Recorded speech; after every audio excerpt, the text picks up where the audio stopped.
Now it's open to you to ask questions, but Susan Vinicum is joining the panel. Okay, Susan, she's going to just speak for a couple minutes about women on boards. Yeah, sit down. You can do it from down there. It's okay. Just for a couple minutes. Susan's is a professor at Cranfield University, and she's also director of the International Center for Women Leaders. So we've had a big issue about women on boards of companies. She's going to mention that for a couple minutes, and then we'll open the questions to you to ask to any member of the panel or the whole panel. Susan. Okay, thanks very much, Karen, and good morning or good afternoon to you all. I've just got 2 minutes, so I'm not going to go into all of our research, but I fit rather aptly at the end of all of that because our research on women on board, and I lead that research from Cranfield with my colleagues and have done so for the last 13 years. And our statistics now that we generate from our research constitute the official UK statistics. And really we have been working with the government actually for the past 9 years. As soon as Harriet Harman showed a public interest in the lack of women on corporate boards and the lack of women in senior leadership in the UK, I set up a meeting with her, and we have worked very successfully ever since. In fact, as an applied researcher from a business school, I think you have to collaborate with the people who are going to make it happen. So I work regularly with the government, with the journalists, with Baroness Hogg, who's in charge of the FRC, Opportunity Now, with chairmen, with CEOs.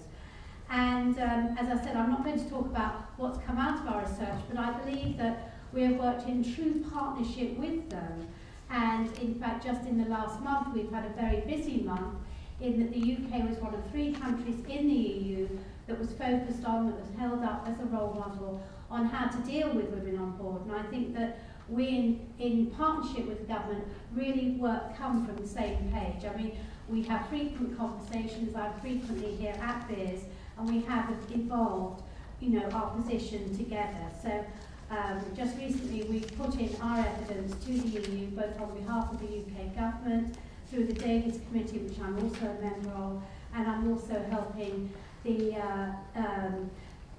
colleagues in the House of Lords as well with evolving a position for them. Just want to finish by saying it's great to hear that Vince Cave is coming along, because he was on Women's Hour just last week talking about our statistics on women on board, so that's great. And I just want to finish by saying that I do know from our colleagues that we work within government that the UK has an outstanding reputation for really understanding the position of women on boards, for being leading edge, of being up to date on all the research. And I think that is a tribute to the partnership that we've had along the way.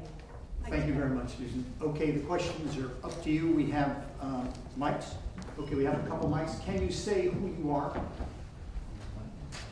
I'm David Walker, I'm a journalist. I'm also chair of the Methods Committee of the ESRC. You're right, be careful what you wish for. Nick Comfort's book identified trade unions, rightly or wrongly, as a major negative factor in UK industrial performance. But my question is to Julie Birkinshaw. You said many companies don't have intellectual curiosity. Do we have any empirical evidence that correlates profitability and, either inversely or not, companies' willingness to engage with the products of management, business school, intellectual activity? Yeah. So, I mean, hard, systematic data that would satisfy an economist does not exist, I believe. What we do have is quite good evidence that companies that invest in the, shall we say, training and development of their managers, leaders, through business schools and other places, in order to build those skills. I think we do have reasonable evidence for that. But the basic distinction I was making was between kind of the executive who believes that everything is down to his or her personal judgment and every decision is sort of unique, versus the sort of the view that says there are sort of almost systematic laws that we can learn from.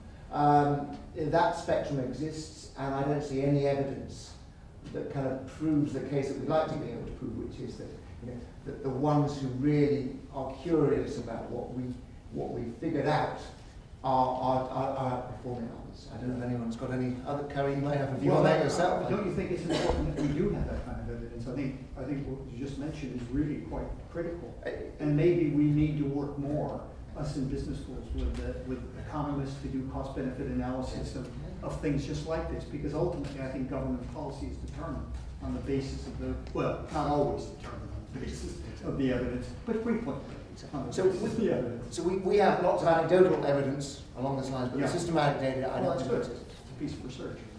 Kerry, can I just respond? Yeah, go in, just go in ahead. terms of, I think, David, you mentioned an important point, which is the role of trade unions in a productive economy. And I think for far too long, for about 30 or 40 years, it's been portrayed in the media and elsewhere that trade unions are negative and somehow a drain on the economy, when trade unions at their best are far from that. I mean, we see that in other countries. I cite the example of Germany and having workers on part of management committees, but actually we've had an example in the last few months here in Britain.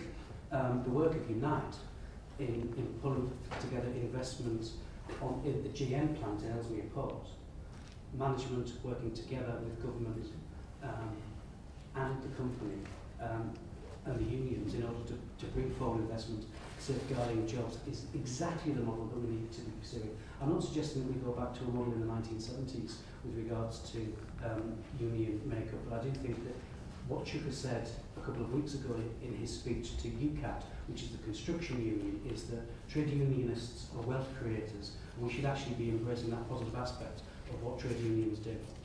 Thanks, Ian. Helen? And then, what are you doing next? Thanks, Carrie. Helen Perkins, Director of the Society for Research and Higher Education.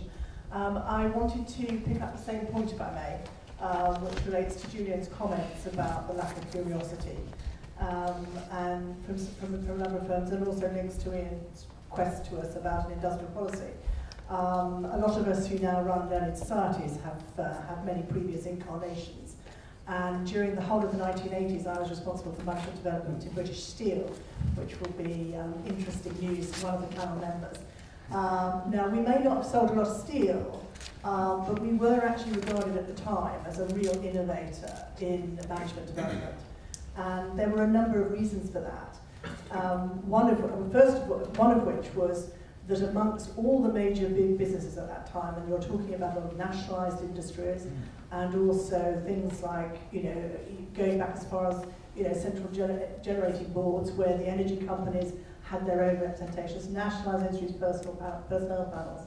There was a huge competition between industrial companies in relation to quality of management development. I mean, we actually, discussed at the British Steel Board how much IBM, how much ICI, how much all these other companies were spending of their turnover on management development. And as a result, it was a hugely rich time of innovation, collaboration with LBS, collaboration with INSEAD, IMADE, and other international business schools.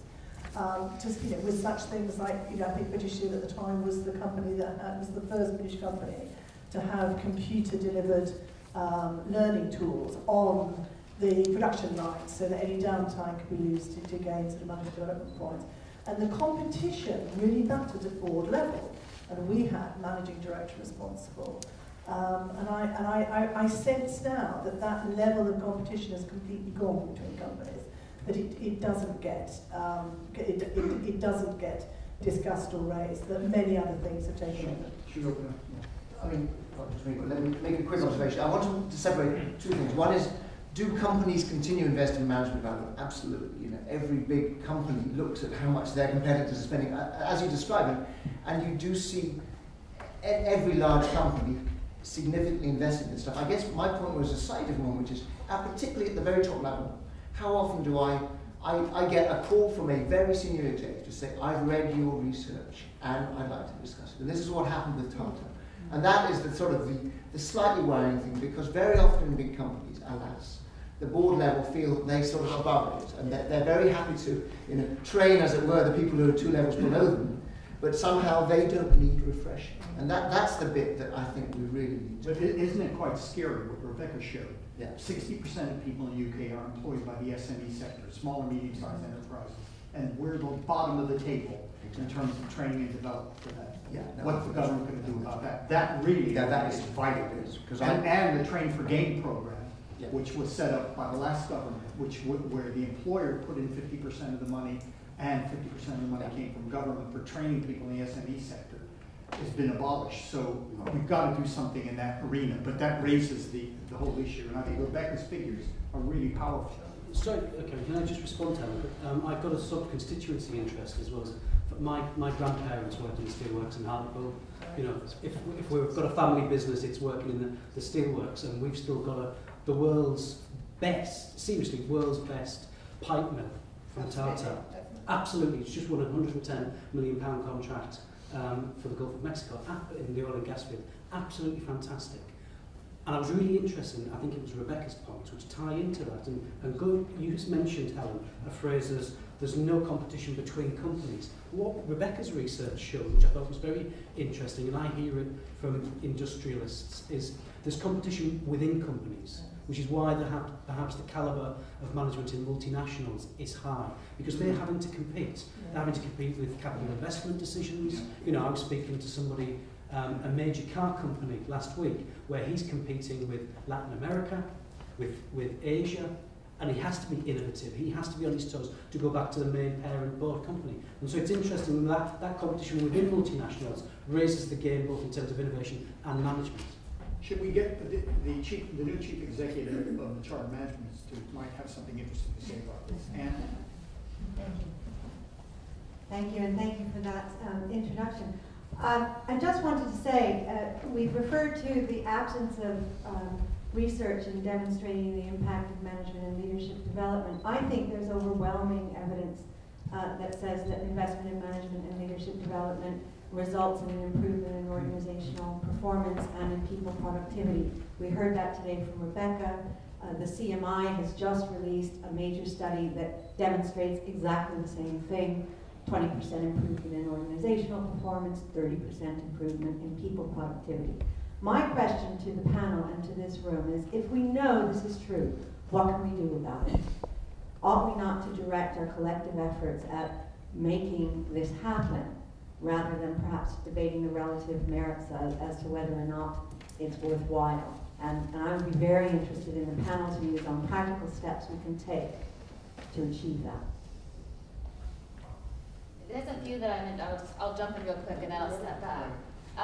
If we look at the small firms within Britain, a very large ski industry. I'm not talking about the firms under 100 employees. The biggest productivity gains are really to be had in that 100 to 300 employee bracket. So sizable, where systematic practice and processes will make a big difference, and big contributors to national productivity. These firms in the UK context, not in the US context, are saying they don't have managers with the right skills, and they don't have the systematic processes in place. Now, if you look at our scoring grid, and I encourage you to take a look at it, this is basic stuff, guys. You know, to score a 3, it's saying you have a practice in place for performance management. You have a practice in place for recruiting employees on a skill set. You know, these are things that we have. We have the practices, we have the processes, and so our basic answer is basic educational management workshops and training courses would make a big difference. You know, I think sometimes we shy away from doing things like this because we neglect the big benefit that things that we already know how to do will have. And it's not, we try to think of these more cost-intensive, these very sexy, these glamorous policies. Putting in a very systematic management and education for these smaller firms will make a difference. Expanding university expansion, so more people go to school with a degree are encouraged to go to manufacturing industry versus others. Letting more skilled managers come into the country, reducing some of those restrictions that let externals come in. And there are lots of others, but those are just a few of the basic ones. And I think the big thing is that management can make a difference. And again, it's not to undermine the research, but it's some basic practices and processes could have a bigger impact than I think we're willing to acknowledge, because we think we're above that point in the UK right now where we still need to be talking about these things. But we're clearly not from the research.